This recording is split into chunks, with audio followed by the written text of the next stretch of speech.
some changes. And so, if you Mm. could share a little bit about the book, because it is a really hefty, good book, and it's a devotional, right? And it's got a lot of different um, voices that share, a lot of different stories. And so, if you could share a little bit about how this book came about, and I'm gonna let Karen because it was her initial idea, but I'll Oh, show the two covers. This is the original, and then we have a new cover that emphasizes just a little bit differently.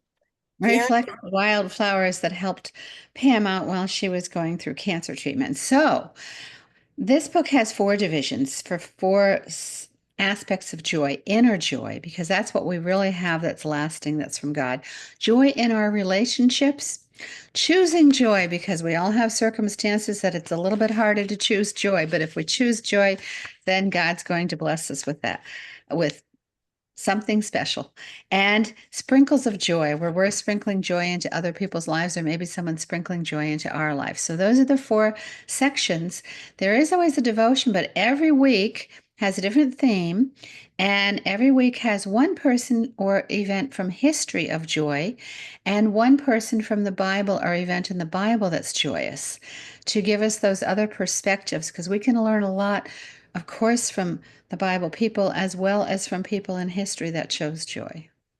yeah, and one of the things I love about just this whole concept of growing a joyful heart, that's like the title, Devotions of Accepting God's Gifts. God's gifts, joy is a gift for abundant living from joy givers, past, present, and future.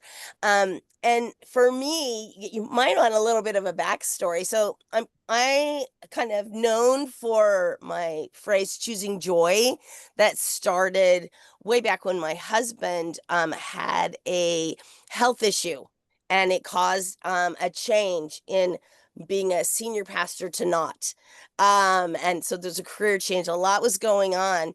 And my friends would ask me, "So Pam, how you doing?" And I would answer. I didn't know how to answer them because the answer was like too personal, too negative, didn't want to ruin their day.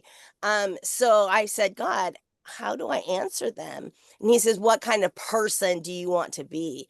And I say, "God, I want to be the kind of person that chooses joy no matter what life sends my way." Because the word says in Nehemiah 8:10 that the joy of the Lord is our strength. And this family needs strength right now. My husband, myself, we all need strength. So I choose you, Jesus. I choose joy. And so that just became kind of my motto, brand, whatever